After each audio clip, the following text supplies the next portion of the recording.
sound, that roaring jet engine that just tears through the silence.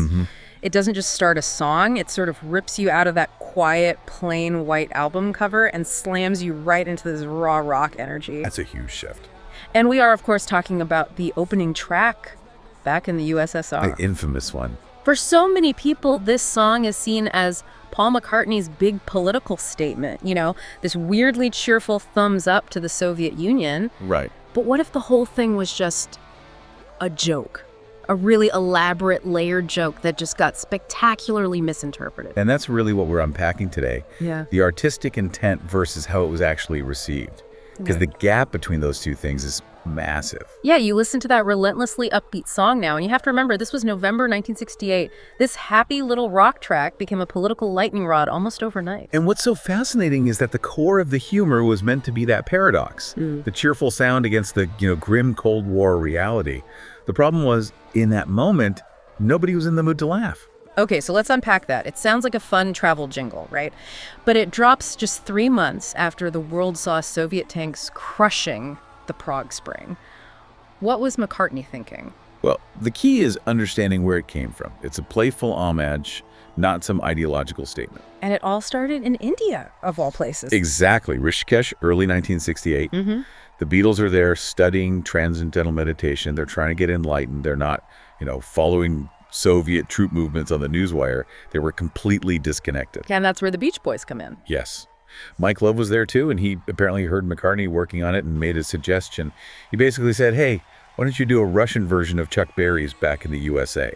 Which is already the first layer of parody right there. Yeah. Chuck Berry's song is this super earnest, patriotic ode to America. Pure Americana, hamburgers, jukeboxes, drive-in movies. So that's layer one. But the second layer, the one most people missed, was McCartney channeling Mike Love's own band, the Beach Boys, specifically California Girls.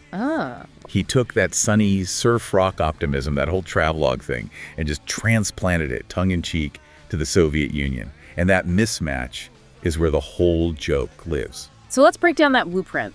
With California Girls, you've got this catalog of, perfect American women. Right. The tan California girls, the Midwest farmers' daughters. Yeah. It's this joyful tour of the U.S. And McCartney just copies that structure, exactly. Precisely. But he shifts the whole map eastward. He turns the USSR, this place we saw as gray, rigid, authoritarian, into the subject of this lighthearted, girl-crazy celebration. So we go from California Girls to... Ukraine girls really knock me out. They leave the West behind. And Moscow girls make me sing and shout. It's the same formula. And musically, it's just a dead ringer for the Beach Boys. Oh, it's relentless. You listen to those vocals, the high-pitched falsetto oohs in the bridge, the super tight harmonies. That is pure Brian Wilson. It's not just a nod. He, perfectly reconstructed their sound. The relentlessly upbeat tone, which felt so wrong and so inappropriate in 1968. Was the whole point.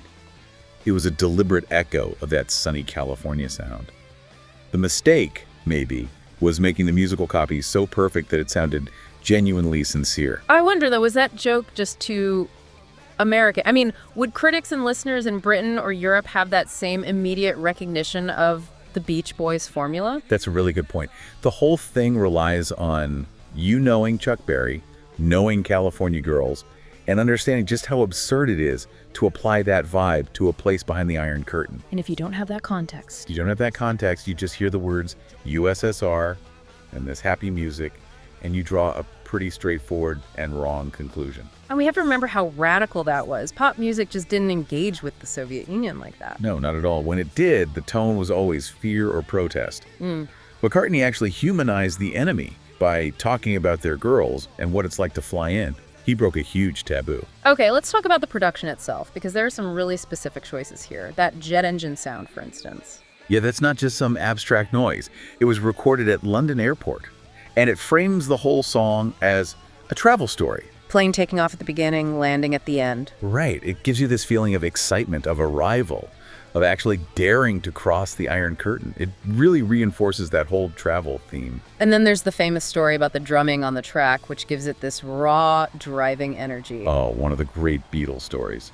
Ringo had just quit the band. He literally walked out during the White Album sessions. He did. And Paul, not wanting to stop, just jumped on the drum kit himself. And his drumming, with, John and George adding other percussion, is deliberately rough. It's high energy. It's immediate. It sounds more like a garage band than the biggest group in the world. It does. And that raw punch really complements the Chuck Berry side of the parody. It gives the joke this fantastic, visceral urgency. There was also another more direct British reference that inspired the title. Yes, and this is maybe the cheekiest part of the whole thing. There was this short-lived patriotic campaign in Britain in early '68 called I'm Backing Britain. That was the push to get people to work an extra half hour for free to help the economy, wasn't it? Precisely. A very earnest, very serious national campaign. And McCartney's joke was to just flip that slogan. He turns I'm Backing Britain into a cheer for the UK's biggest rival. It's classic wordplay, a total prank. So you have all these layers of parody and humor, but then the album actually comes out. And timing just ruins everything. The timing couldn't have been worse. November 1968, the memory of Soviet tanks crushing the Prague Spring was incredibly fresh and raw. It had hardened Cold War attitudes everywhere. And into that climate, you drop a song that's cheerfully yelling, back in the USSR, and telling a Soviet citizen, you don't know how lucky you are, boy. To anyone who didn't get the joke, it sounded like a sickening endorsement of a brutal regime at its most repressive moment.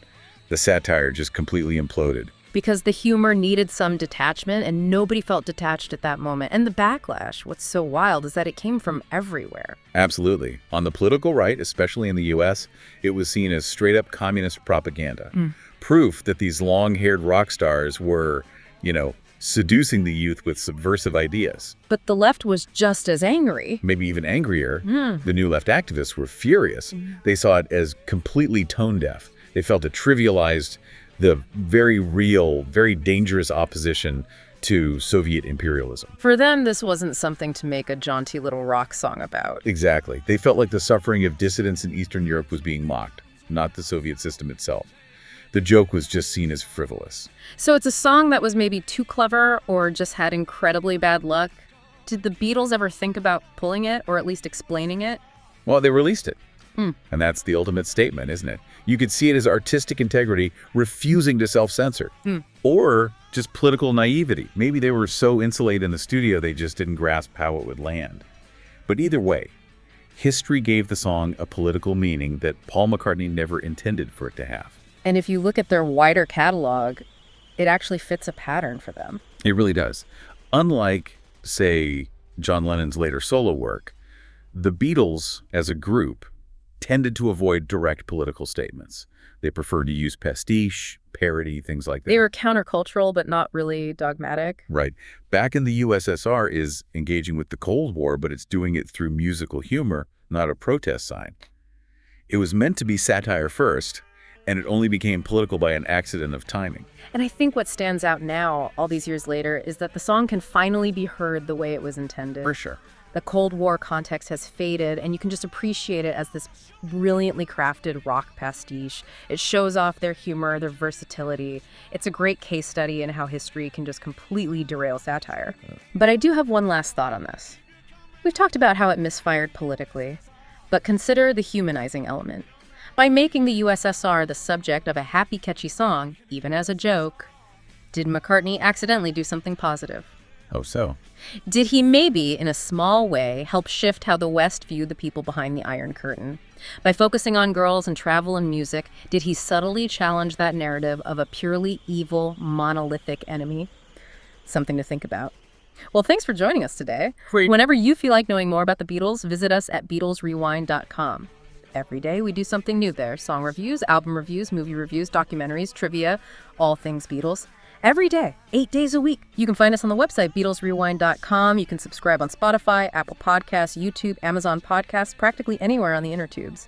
The Beatles, all day, every day. Cass will do it in tomorrow. Until tomorrow. Until next time, when you listen. Your mind conducts its own symphony.